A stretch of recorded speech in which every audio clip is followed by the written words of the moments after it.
വേദന ഇട മോളെ. കൈക്കല്ല വേദന, എന്റെ മനസ്സിന്. ആ മുറിവ് മരുന്ന് വെച്ചാലും മാറില്ല. അയ്യോ, ഇവളുടെ പറച്ചില് കേട്ടാ തോന്നുമല്ലോ നമ്മൾ എന്തോ ചെയ്തതാണെന്ന്. എടി, വല്ലപ്പോഴും ഒക്കെ ഒരു പെണ്ണിനെ പോലെ പണിയെടുക്കണം, എന്നാലേ കൈമുറിയാതിരിക്കൂ. ആ, അതെങ്ങനെയാ? വലിയ ഫാം മുതലാളിയല്ലേ, കൈ നനയാതെ വേണ്ടേ മീൻ പിടിക്കാൻ? അല്ല, നീ ലക്ഷങ്ങളും കൊണ്ട് വരുമെന്ന് പറഞ്ഞിട്ട് എവിടെയാടി? എന്തിനമ്മേ അവളോടൊക്കെ വഴക്കിന് പോകുന്നേ? 1 മാസം കഴിയുമ്പോ പോയി തരാന്ന് പറഞ്ഞിട്ടുണ്ടല്ലോ. അത്രയും കാലം സഹിച്ചാ പോരെ? അത് കഴിയുമ്പോ എവിടാന്ന് വെച്ചാ ഇറങ്ങി പൊക്കോളൂല്ലോ. എടി പാർവതി, നിന്റെ മനസ്സ് മുഴുവൻ ദുഷ്ടത്തരവാടി. അതുകൊണ്ടാ നീ ഇങ്ങനെയൊക്കെ സംസാരിക്കുന്നത്. ഇന്നല്ലെങ്കിൽ നാളെ ദേവികമ്മയുടെ വില എന്താണെന്ന് നിങ്ങളെല്ലാവരും മനസ്സിലാക്കും. അന്ന് ദേവികമ്മളെ വേദനിപ്പിച്ചതിന് നിങ്ങൾക്കെല്ലാം സങ്കടം തോന്നും. എന്റെടാ, ഞങ്ങൾക്ക് ആർക്കും ഒന്നും തോന്നില്ല. അതോർത്താരും കാത്തിരിക്കുകയും വേണ്ട. 30 ദിവസം അതൊന്ന് തികയാൻ വേണ്ടി ഞങ്ങൾ കാത്തിരിക്കുക.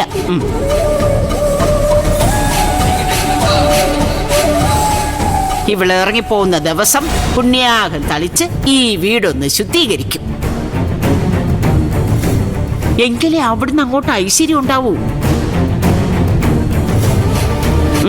മനസ്സ് ഇവിടങ്ങും അല്ലല്ലോ മുത്തശ്ശി, അതാ ഇങ്ങനൊക്കെ സംഭവിക്കാൻ കാരണം. മോനിപ്പോ എന്നാ വേണ്ടേ? അയ്യോ, എനിക്കൊന്നും വേണ്ടേ. ഓ, ചോര ഒരുപാട് പോയോ? പോയെങ്കിൽ മോൻ ഊറ്റി കുടിക്കുന്നുണ്ടല്ലോ ഞങ്ങളുടെ ഒരുപാട്.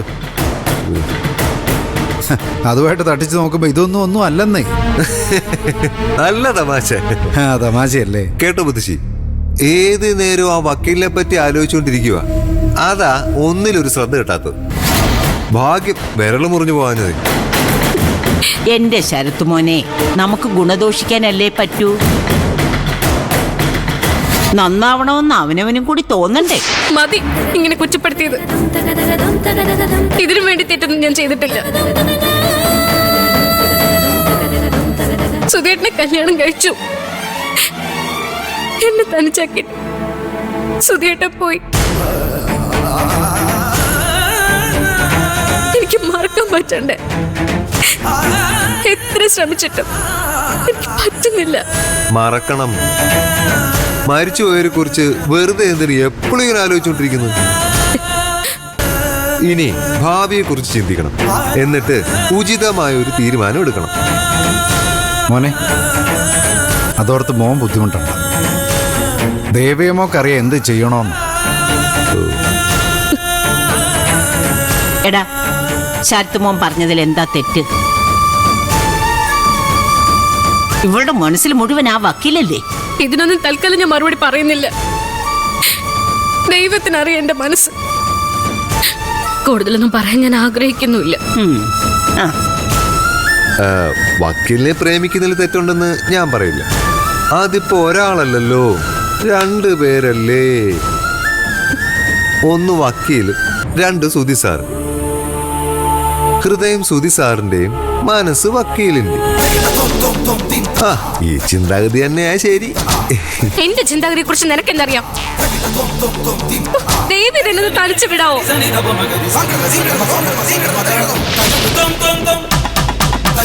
30 ദിവസത്തിനുള്ളിൽ ഇറങ്ങിക്കോളാം ഞാൻ പറഞ്ഞിട്ടില്ലേ? ആ വാക്ക് ഞാൻ പാലിച്ചോളാം.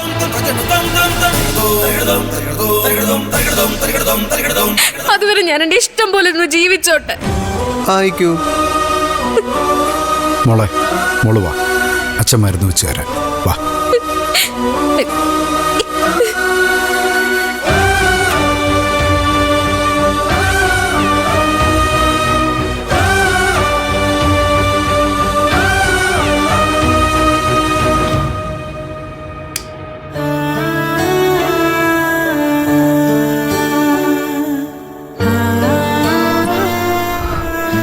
വേഗം മാറൂട്ടോ. നിന്നെ പോലൊരു അനീതിയെ ഞാൻ ഒരുപാട് ആഗ്രഹിച്ചിട്ടുണ്ട് പണ്ട്. ഇപ്പോഴാ ഭാഗ്യം കിട്ടിയെന്ന് മാത്രം. ഈ നരകത്തിൽ നിന്ന് രക്ഷപ്പെടണമെന്ന് എഴുത്തിക്ക് തോന്നിയിട്ടില്ലേ? എനിക്കിത് നരകമല്ല മോളെ. എന്റെ സുധിയേട്ടന്റെ വീടാ. പറഞ്ഞ ചിലപ്പോ നിങ്ങളാരും വിശ്വസിക്കില്ല. സുധിയേട്ടൻ ഇവിടെ തന്നെയുണ്ട്. എനിക്കറിയാൻ പറ്റുന്നുണ്ട് ആ സാന്നിധ്യം. അല്ലെങ്കിലും എന്നെ വിട്ട് അങ്ങനെ പോകാൻ പറ്റുമോ സുധിയേട്ടന്? ഭാഗ്യമില്ലാതെ പോയത് ഞങ്ങൾക്കാ. സുധീട്ടനുണ്ടായിരുന്നെങ്കിൽ അമ്മയും മുത്തശ്ശിയും ഒന്നും വീട്ടത്തി ഇങ്ങനെ കുറ്റപ്പെടുത്തില്ലായിരുന്നു. എനിക്കൊരു വിഷമമില്ല മോളെ. മകൻ പോയൊരമ്മ, ആ നഷ്ടം നമുക്കെങ്ങനെ നികത്താൻ പറ്റുക? ഭർത്താവ് മരിച്ചൊരു സ്ത്രീക്ക് വേറെ ഭർത്താവിനെ കിട്ടും. അതിനിപ്പോ കല്യാണം കഴിച്ചാൽ മതി. പക്ഷെ അമ്മയ്ക്കോ? ആ മനസ്സ് നമ്മൾ കാണണ്ടേ? എന്നാലും എന്തിനും ഏതിനും ഏട്ടത്തെ ഇങ്ങനെ കുറ്റപ്പെടുത്തുന്നത് കാണുമ്പോ എനിക്ക് സങ്കടം വരും. വളരെ പാടുപെട്ട ഞാൻ അതൊക്കെ നിയന്ത്രിച്ചു നിർത്തുന്ന. ചിലപ്പോ തോന്നും പൊട്ടിത്തെറിച്ചാലോന്ന്. അത് പാടില്ലെന്ന് ചേച്ചി വിലക്കിയിരിക്കുന്നത് കൊണ്ടാ ഞാൻ ഒന്നും ചെയ്യാത്ത. മോളെ, ശരത്ത് അവനാ നമ്മുടെ ലക്ഷ്യം. ആ ലക്ഷ്യം നേടുന്നത് വരെ നമ്മളൊന്നും ചെയ്യാൻ പാടില്ല. ഈ ശരത്തിനെയൊക്കെ അമ്മയും മുത്തശ്ശി എടുത്ത് തലയിൽ വെച്ചിരിക്കുന്നത് കാണുമ്പോഴാ അതിനുള്ള എന്ത് യോഗ്യത അവനുള്ളത്? അത് മനസ്സിലാക്കാനുള്ള ബുദ്ധി ഈ അമ്മയ്ക്കും മുത്തശ്ശിക്കും ഇല്ലാതെ പോയല്ലോ. എല്ലാം ശരിയാവും മോളെ. ഇന്നല്ലെങ്കിൽ നാളെ ശരത്ത് എന്താണെന്ന് അവർ തിരിച്ചറിയും. വാഴ്ത്തിയ അതേ നാവുകൊണ്ട് തന്നെ അവരവനെ തള്ളിപ്പറയും. ആ ഒരു നിമിഷത്തിന് വേണ്ടിയാ ഞാനും കാത്തിരിക്കുന്നത്. ഞാനും. അത് അടുത്ത് തന്നെ സംഭവിക്കുമായിരിക്കും അല്ലേ എടുത്തി? സംഭവിക്കും. അതിനി അധികം വൈകില്ല.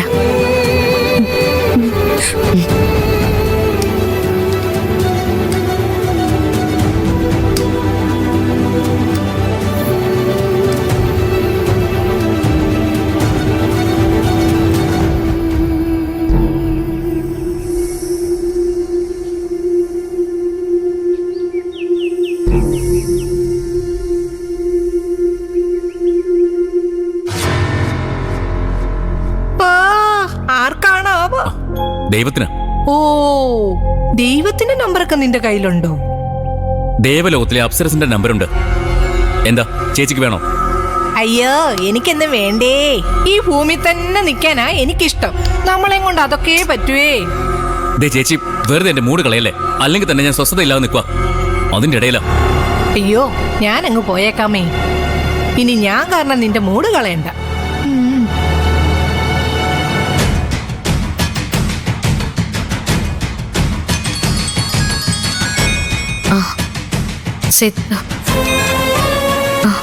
ഹലോ, കൈ എങ്ങനെയാ മുറിഞ്ഞത്?